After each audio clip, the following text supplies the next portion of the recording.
Oke, baik rekan-rekan semua dan teman-teman. Di sini ada yang mau saya bicarakan. Alhamdulillah kalian semua sudah berkumpul. Di sini saya mau bicarakan mengenai perusahaan kita, yaitu kan perusahaan kita sudah berkembang ya ke berbagai negara.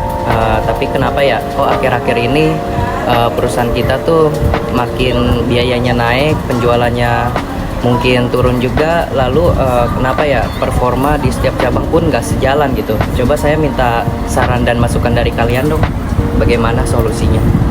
Jadi gini Pak, laporan dari setiap cabang itu berbeda-beda. Jadi mereka ini nggak punya standar untuk menilainya. Sebenarnya kampanye kita tuh kurang nyambung di pasar lokal karena di suatu negara berhasil belum tentu di negara lain juga berhasil.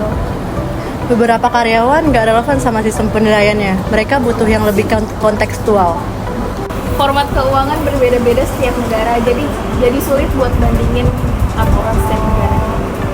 Data tersebar di berbagai sistem, nggak ada platform terintegrasi yang bisa buat kita ambil keputusan secara cepat. Dan juga ini serius, ada beberapa cabang yang belum patuh terhadap peraturan lokal, bisa beresiko besar bagi perusahaan. Oh, jadi seperti itu solusi dari kalian.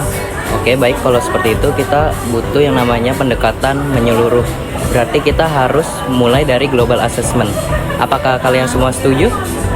Setuju Pak, kita bisa pakai SWOT global untuk menilai kekuatan dan tantangan di setiap wilayah. Dan dengan cara pastel kita bisa memahami faktor eksternal seperti politik, budaya, dan ekonomi. Kita sesuaikan sistem penilaian karyawan biar tetap adil dan tetap relevan dengan budayanya. Kita seragamkan laporan keuangan, lalu kita membuat dashboard untuk memantau keuangan setiap negaranya. Kita integrasikan saja sistem ERP dan juga BI supaya datanya itu lebih real time dan bisa dianalisis secara lebih cepat. Saya juga akan membuat sistem checklist compliance per negara supaya per cabang bisa mengikuti regulasi yang kita ambil. Oke, coba kita lihat sekarang hasilnya. Bener kan lebih terarah dan performa global pun ikut menaik. Iya Pak, jadi cabang-cabang yang dulunya boros sekarang jadi lebih efisien karena standar global. Jadi pelanggan naik 30% karena kampanye lokal yang relevan.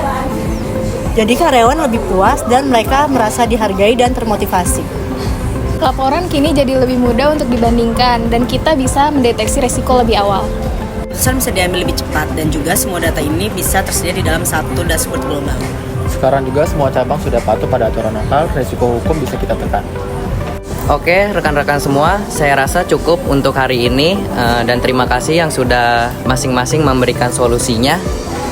Sekian untuk hari ini.